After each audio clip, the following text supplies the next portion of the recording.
Buti Majuli. Mina ndzi vona Buti Majuli tanihi xivoni. Xivoni lexi xi hi voningelaka tlhelo rin'wana ra vutomi.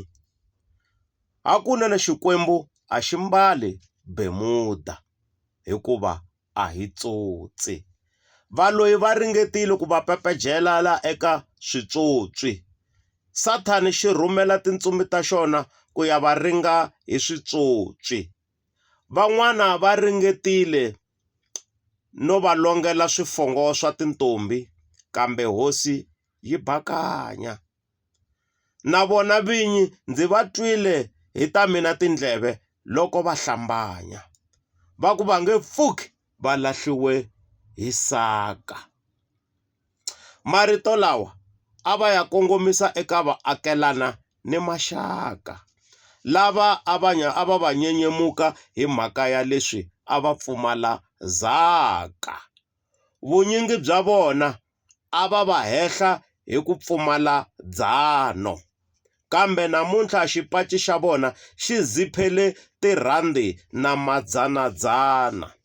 Leyi a ku ve dyondzo eka n'wina a mi va kanakana leswaku ku hava xitlakati xa munhu evuton'wini.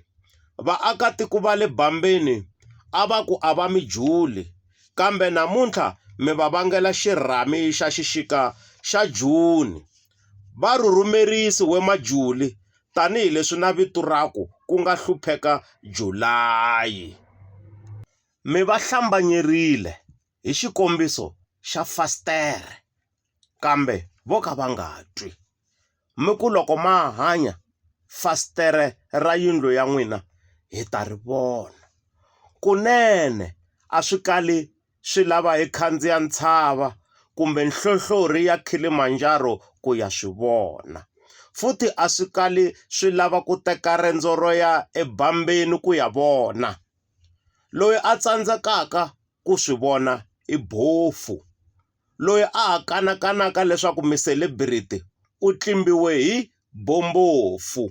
N'wi leriseni ku muka ekaya a ya kukula 2 room.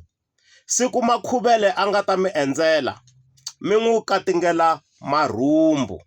Mi khensa leswi a mi endleleke swona tanihi ntsumi ya Xikwembu. Vukona bya n'wina eka Gaza a hi ta va hi nga byi tivi loko ku nga ri khamera na tivhidiyo leti Makhuvele a mi tekeke tona. Hi rivala ni Jonathan Ngomani.